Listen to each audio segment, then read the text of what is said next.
folks, Johnson here, working on the boom for the crane. I had to make an extension for my welder, a drop cord basically, so I could get out here closer. But we're fixing to do some trimming and some grinding so we can start welding this in. I've got them welded in the other end, they're just tacked, we're in place. So I have cut this apart and actually twisted it. I left these two bars in because they wouldn't hold that much, but I've got it twisted and I'm working on getting it exactly where we need it. And then once we get that, we'll weld it up to where it'll be in place where it needs to be. And I think what I'm going to do is cut, one of these are bent, one of the old ones, and I think I'm going to cut in a ways and replace, butt it up. The other ones I went over, but we'll be going over or on the inside of this plate, but we'll be able to butt it up straight. I think it's going to work out a little better.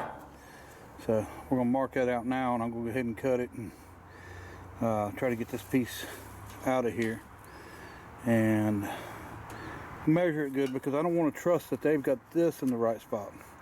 I want to make sure I'm from the end of the boom, or well actually the pulley to here, and I want to make sure everything's good and straight. I don't want this thing to be warped or bent or out of shape at all, if we can keep from it. So that's our one of our reasons for doing it, is because it was in such bad shape and it looked so bad, and it, you know, just half-assing it together wouldn't have been the right thing to do. And even though it would have worked, just didn't prefer to do it that way. All right.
Okay folks, we're slowly getting it.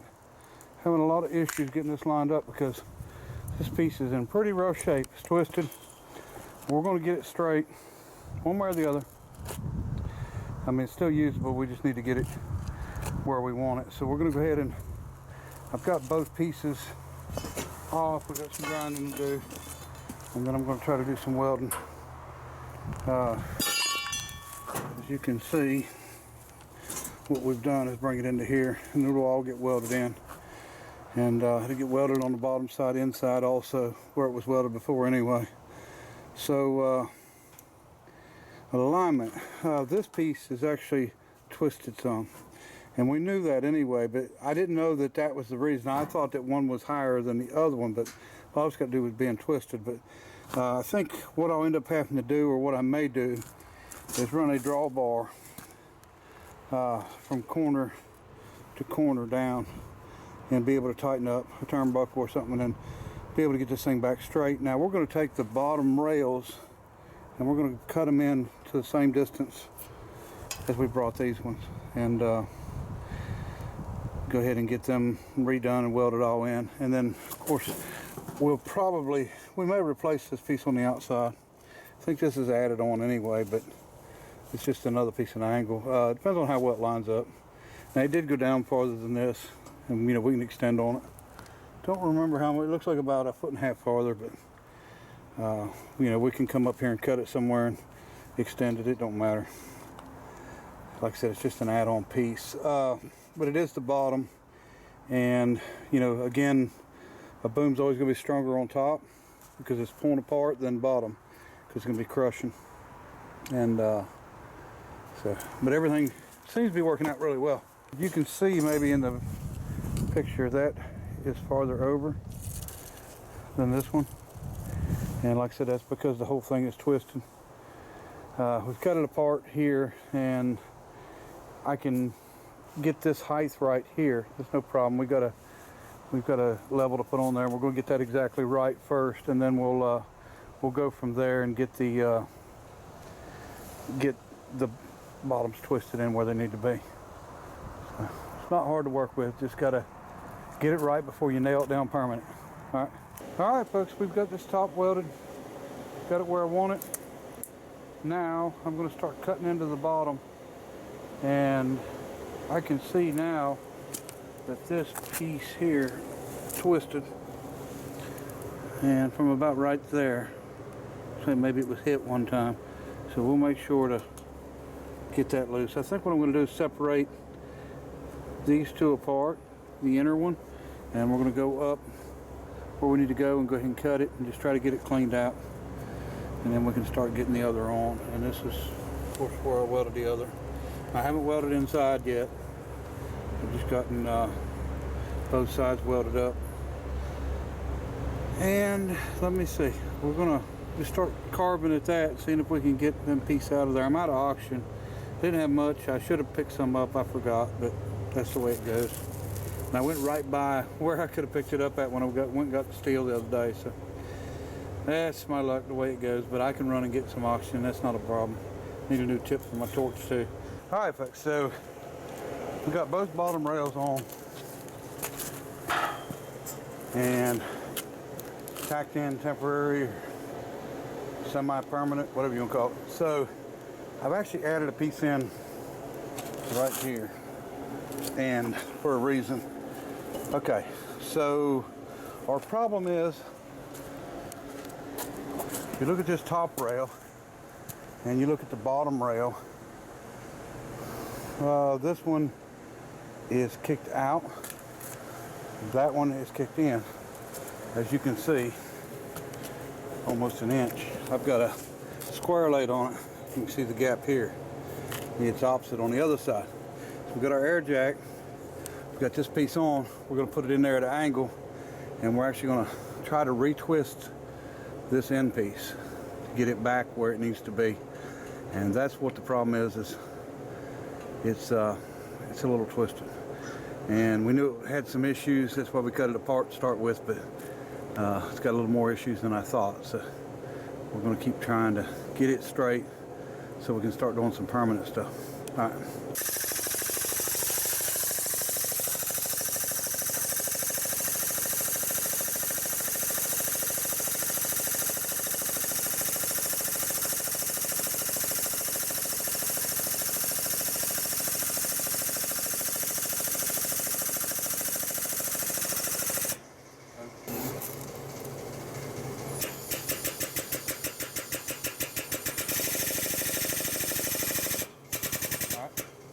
A little tiny bit more.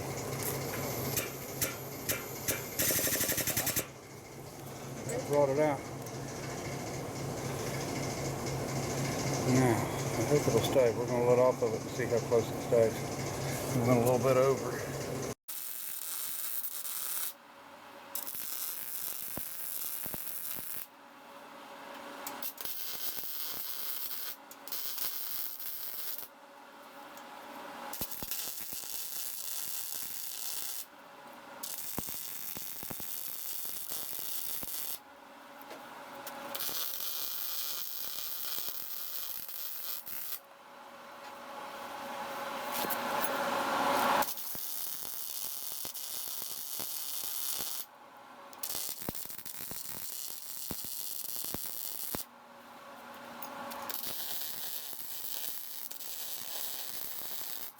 All right, folks, so far so good. We're trying to keep everything nice and straight as we weld it and making sure that we're not having any issues.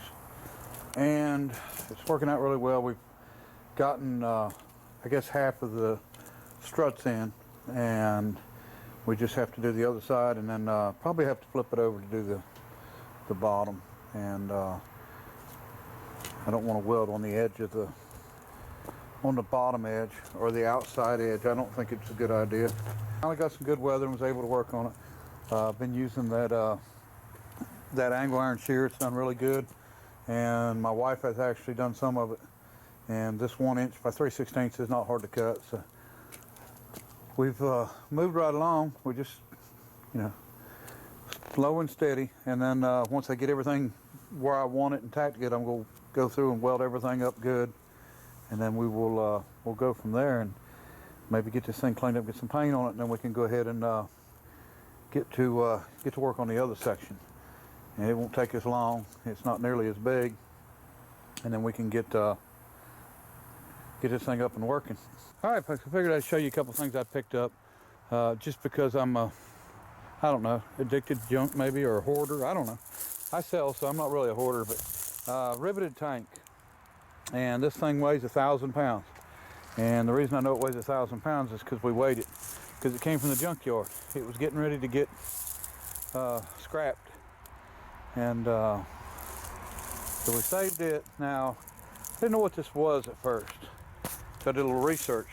Now, it's riveted, of course, and it's got a brass tag. So, wasn't sure what year it was, and it's pretty old.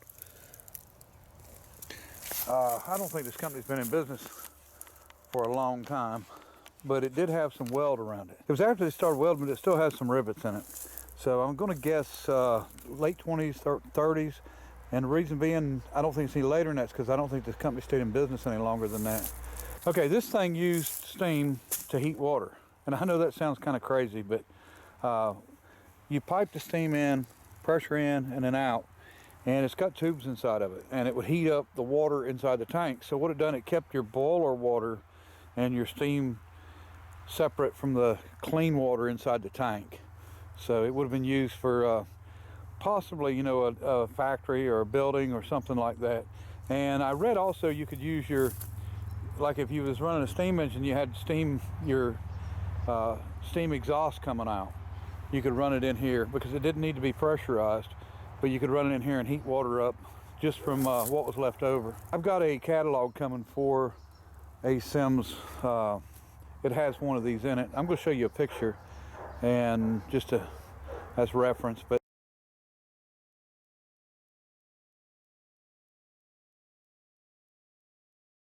don't get me wrong, it's not worth anything except for maybe using it as a teaching tool. I've already learned a bunch. I learned the fact that, because I thought it was actually a tank, and it's built really heavy. I thought it was actually like, air pressure vessel, but it's not. It's just hot water. And it's got a nice clean out hole there. Maybe we'll take it off sometime and take a look at it and see what it looks like. But that's one thing I picked up. And here's another. Okay, so these are Bowser oil drums, and would have been old gas station drums is what they are. And they I think these probably date from the 20s or 30s, through there somewhere. Pretty neat riveted tanks, because I'm sort of liking anything that's riveted, because it pretty much tells you it's pretty old. But they're actually galvanized, and they're not in terrible shape. And I've seen these painted up, and I can show you a picture of one painted up here.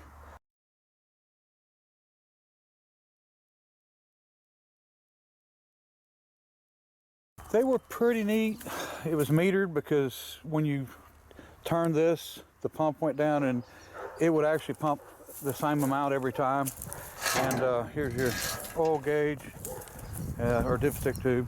And then this fitting you could hang a bucket on and put it into it. But these could be restored and cleaned up. And then I picked up a Snatch block, which is a big double. And now, there's no rating on this. It's military, but it's rated high enough for what I need, I have no doubt, because it's a little bit, it's almost an overkill for what I'm going to use. But this is going to use on the bottom of the crane. So instead of a single pulley at the bottom, we're going to run a double. And I'm not doing that to pick up more. I'm doing that because I want more cables. I want the winch to run slower, and you can, be able to operate it a little easier. So this is the one we're going to use. I actually traded a single Snatch block to a friend of mine for this double. And he didn't need a double, but he needed a single, and I've got plenty of singles and extra singles. This one actually is a quick connect there, but I don't need it. The single snatch block that I traded was a 16 ton, and it wasn't nearly as big as this one. So it should be plenty adequate for what we need. All right, Nana's outside. It's a warm day. She's been sitting around in the house getting fat, and there's Bree. And Nana, you gonna check things out? As you can see, she's obese. All right, appreciate everybody watching. Till next time, bye.